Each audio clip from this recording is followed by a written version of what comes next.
সাদাপরি ও তার মা যেই না খাবার খেতে যাবে এমন সময় সেখানে চলে আসে রানী রূপমতি।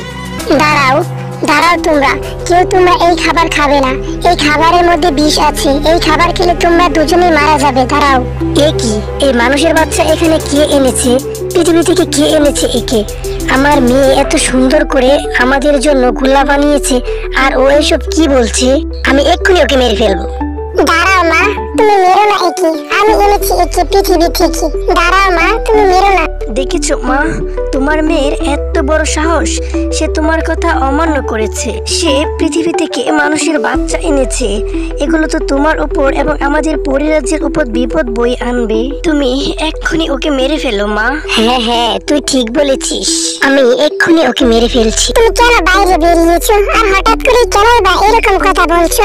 কেন আমার বোন আমার খাবারে বিষ মিশাবে? পরি, তোমার বোন তোমার খাবারে বিষ মিশিয়েছে, আর সেটা আমি আড়াল থেকে দেখতে পেরেছি। এই খাবার খেলে তোমরা দুজনে মারা যাবে। তাই তো তোমার আদেশ অমান্য করে তোমার ঘর থেকে বাইরে বেরিয়ে এসেছি তোমাদের বাঁচাতে। আমি সত্যি বলছি, এই খাবারে সত্যি সত্যি বিষ মেশানো আছে। এই খাবার খেলে তোমরা দুজনে মারা যাবে। তাই তোমরা এই খাবার কেউ খেও না প্লিজ।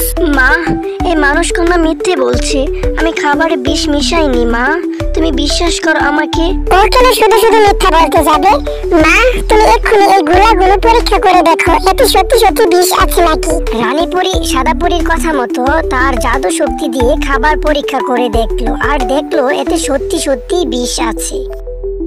আসলেই তো এই খাবারে তো বিষ মিশানো ছিল। তার মানে এই মানুষ কন্যা আমাদের প্রাণ বাঁচিয়েছে। কিন্তু তুই কেন খাবারে বিষ মিশিয়েছিস মা? এই খাবার খেলে আমরা দুজনেই তো মারা যেতাম। মা, আমার ভুল হয়ে গেছে। আমি ভেবেছিলাম তুমি সব সময় আপুকে বেশি যত্ন করো, তাই আমি আপুকে মেরে ফেললে তুমি আমাকে পরবর্তীতে পরিরাজ্যের রানী বানাবে। মা, এমন কথা কখনো মনে মুখেও আনবে না। আমি তোমাদের দুজনকে সমান যত্ন করি, কখনো দুজনকে আলাদা চোখে দেখি না। আর পরিরাজ্যের নিয়ম অনুসারে তোমাদের শক্তি জাদুবিদ্যা কিছু পরীক্ষা নিরীক্ষার পরেই দুই বোনের থেকে একজন পরিরাজ্যের দায়িত্ব গ্রহণ করবে। তাই তুমি এসব চিন্তা বাদ দিয়ে পরিরাজ্যের নিয়ম কারণ জাদুবিদ্যা সবকিছু শিখতে লাগো, দেখবে তুমি উত্তীর্ণ হবে। এই সামান্য কারণে তুই আমার নিজের বোন হয়ে আমাকে মারতে চেয়েছিলি, আর আমি কতই না ভালোবাসি তোকে।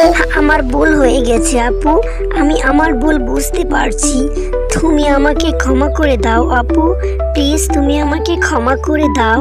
আজকে আমাদের দুজনের প্রাণ বাঁচালো এই মানুষ কন্যা। আসলে পৃথিবীর সব পশু পাখি ও মানুষেরা ভালো হয়। আজ এই মানুষ কন্যায় আমাদের প্রাণ বাঁচিয়েছে। তোমাকে অনেক ধন্যবাদ, তুমি আমাদের প্রাণ বাঁচিয়েছো।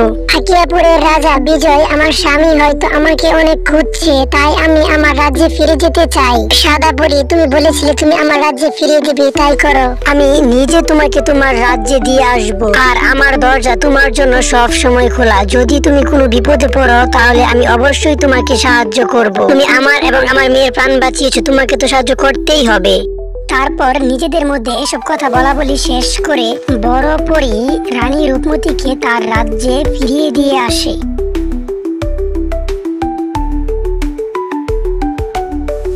বন্ধুরা, কেমন লেগেছে আমাদের কার্টুন গল্পটা? এরকমই মজার মজার কার্টুন গল্প পেতে আমাদের চ্যানেলটি সাবস্ক্রাইব করুন। আর আপনার জানা মতে ভালো কোনো কার্টুন গল্প থাকলে অবশ্যই কমেন্ট করে জানান। এখান থেকে সবথেকে ভালো গল্পটি বাছাই করে কার্টুন ভিডিও তৈরি করা হবে।